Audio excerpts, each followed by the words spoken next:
everybody, and welcome back to the Deliberate Exchange. My name is Chelsea, and I'm so glad that you're here listening. I have tried to record the subject or this topic or this experience so many times that I've deleted all of them because it's just one of those really nuanced things, and I didn't know quite how to kind of talk about it. And so this might be a little bit raw, but this is about what happens when your integrity gets questioned, not just by strangers on the internet, but by people who say they're coming from love and truth and healing. It's about the nervous system pattern that so many of us have, which is fawning, which is an instinct to smooth things over, to fix, to soften, to make sure everyone else is okay, even when you're the one that's been hurt. Because those two things, spiritual gaslighting and fawning, are two sides of the same coin. They both come from a fear of disconnection. And when you've built your life around being seen as capable, kind, or the strong one, it's really easy to get caught in the loop of trying to stay likable instead of staying in your own integrity. And so today I want to take you through 3 experiences that really kind of cracked me open in those capacities, and how each one helped me stop explaining, stop softening, and to start standing fully in my own truth. So the first story that I'll tell you about is it was last year. I made a post about a local businesswoman who had shared a reel where she was taking shots of liquid courage before work. I didn't tag her. I didn't name her. I was speaking to the message and the cultural conditioning that tells women you need a drink to feel confident. And I was speaking to the fact that when you're a parent, a professional, a leader, what you normalize really matters. And as somebody who's walked the path of sobriety, I can't not see it. And somebody, I don't actually know this person, saw that post that I had put up about it and messaged me directly. And she was saying things like, do you even know how you'd make her feel if she saw this? Like, she's trying to change her relationship with alcohol. You would crush her. You're shaming her. And I froze. Like, you know that feeling when you're like, you get that pit in your stomach when somebody sends you something? Because even though I knew my intent was clean, that message landed like I'd done something wrong when I got it from this woman. And so I did what I've always done. I softened. I did go back and forth with her in messages and tried to explain where I was coming from, but I changed the post. I rewrote the caption and I made it gentler to appease this woman that I've never met before.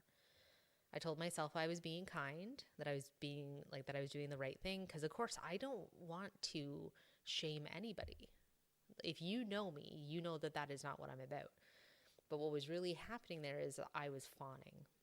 My nervous system was saying, if I make her like me, I'll be safe.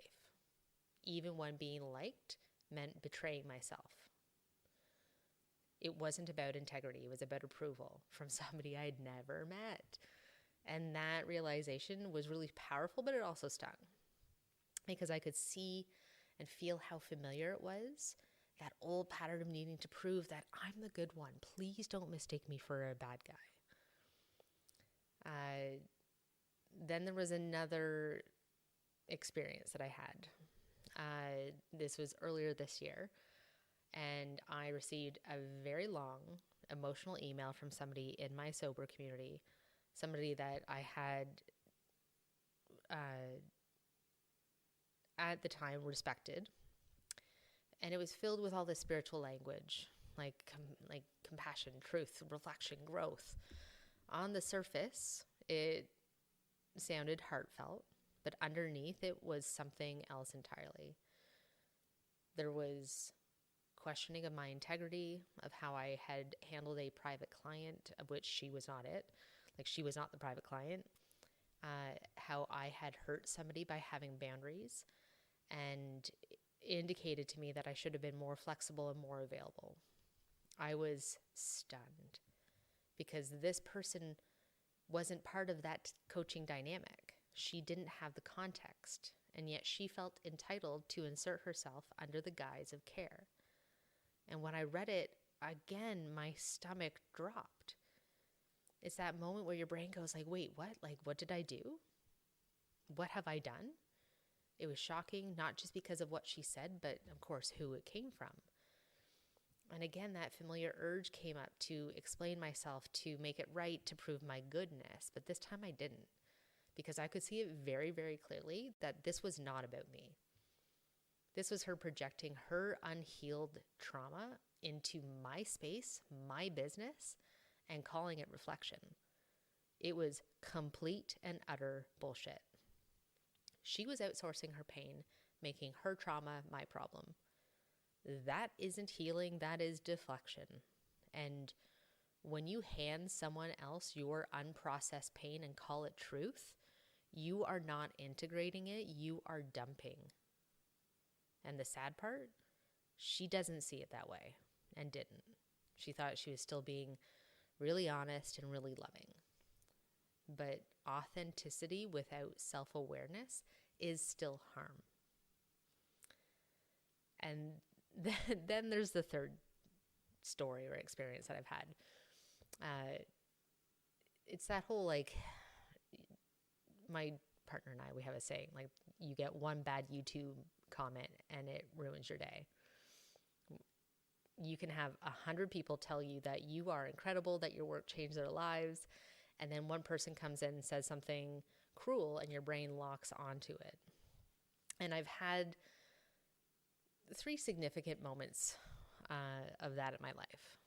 The first was years ago, like years and years and years ago, where somebody called me a dumb, uneducated hick. And it lived rent-free in my head for years. It kept me quiet in rooms that I should have owned. It took years to reprogram that belief and to realize that I'm actually pretty fucking smart. But it was one time and it took root. The second was when I got fired. No warning, no conversation. It was a you're done, walked out of the building kind of situation. Huge hit to my identity. And it came right after I quit drinking at a time that I was super fragile and rebuilding. And for a brief moment, I questioned why I even bothered getting sober, because I knew deep down, but I knew deep down that this one event didn't define me. And then a third is, this one's kind of funny, like people joke about it in my circles, but somebody on a public Facebook group called me coercive, a bully, and emotionally manipulative. And again, this person doesn't know me. And for a long time, those words really stung because I knew who I am. I know who I am. I know how I show up. I know the care, the integrity, the depth of love I bring to every interaction. And I do know when I'm direct, and I do hold people accountable. And that's often really confronting for those who are not ready to hold themselves. But still it hurt because I am a human, because I do care about how I'm perceived, and because at my core, I just want to be understood like everybody. And that comment left me feeling unseen, unheard, and misunderstood. Because in that moment, that comment was made, and I was subsequently kicked out of the group. And so I couldn't actually respond. I couldn't dispute what this person had said. But this is the opportunity that we get to learn and to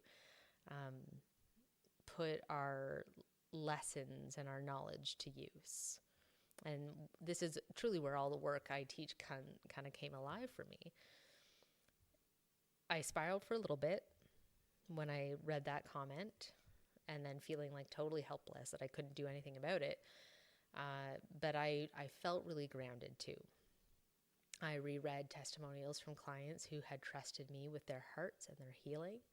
I looked at the facts that this person didn't know me, and they'd never been in session with me, And their words were, again, projection and not truth. I gave it 24 hours. I let myself feel it, be really indignant about it, and really pissed off. And then I decided I'm going to take my power back, because that's the choice that we all have. We decide how much weight other people's words carry. Every time it happens, the bounce back gets faster, because I'm no longer trying to convince anyone. I know who I am. Now, all these experiences, like the online criticism, the unsolicited feedback, and the accusations disguised as love, all point to the same truth. When you don't know who you are, you will let anyone tell you who you are. But when you do know, you stop handing your power to people who don't. Fawning, people-pleasing, apologizing to stay likable, it all keeps us dependent on external approval. And the moment someone questions us, our nervous system treats it like danger. But healing is learning to stay steady in your truth, even when somebody misreads it, even when they project onto you, and even when they weaponize spirituality to make you doubt yourself. You can stay soft in heart and firm in your boundaries, and that ends up being real and true compassion. I think that the takeaway here isn't that healing is about being endlessly calm and soft and all love and light and rainbows. It is not that. It is about knowing when softness serves and when it self-erases. And to not mistake performative kindness for actual care. And it's about letting people misunderstand you and not contorting yourself to correct them. You don't owe anyone access to your energy just because they use gentle words. And you do not need to prove your integrity to people who've already decided not to see it. And you do not need to carry projections disguised as truth. Real healing sounds like ownership. Real leadership looks like integrity. And real compassion sometimes sounds like no. Because a lion does not worry about sheep, and you don't need to either. Now, if this episode has landed, if you've ever been misunderstood, mischaracterized, or told you were too much, I hope that you remember this, that you do not have to explain your goodness to anyone. Integrity doesn't need to shout or send lengthy emails disguised as spiritual healing. It just needs to be lived. And this is what sober leadership actually looks like. This is what embodied self-trust actually feels like. So you can continue to follow me for grounded conversations on nervous system healing and sober leadership and learning to live and lead as the woman that you trust. And until next time, breathe it in, be deliberate, and fuck them if they can't take a joke.